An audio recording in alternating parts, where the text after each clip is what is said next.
మరొక breaking news మనకు అందుతోంది. ఏపీలో జిల్లాల పునర్విభజనపై ఏర్పాటైన మంత్రివర్గ ఉపసంఘం కీలక నిర్ణయం తీసుకుంది. దానికి సంబంధించిన వార్త మీరు చూస్తున్నారు.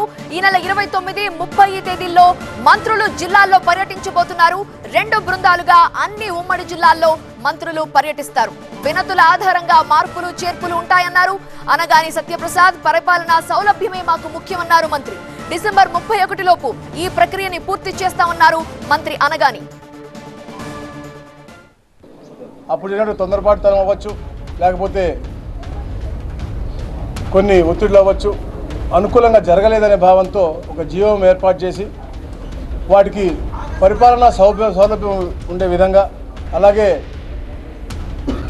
ఎవరికైతే యాక్సెసిబిలిటీ బాగుంటుందో, ఎక్కడికైతే మండలాలకి ఎలా ఉంటుందో ఆ యాక్సెసిబిలిటీ, అలాగే జియోగ్రఫిక్గా, అలాగే రెవెన్యూ ఆర్జించే విధంగా డెమోగ్రఫిక్గా కూడా ఎలాగైతే ఉండాలో అవన్నీ కూడా అధ్యయనం చేయడం కోసం గ్రూప్ ఆఫ్ మినిస్టర్స్ చేయడం జరిగింది.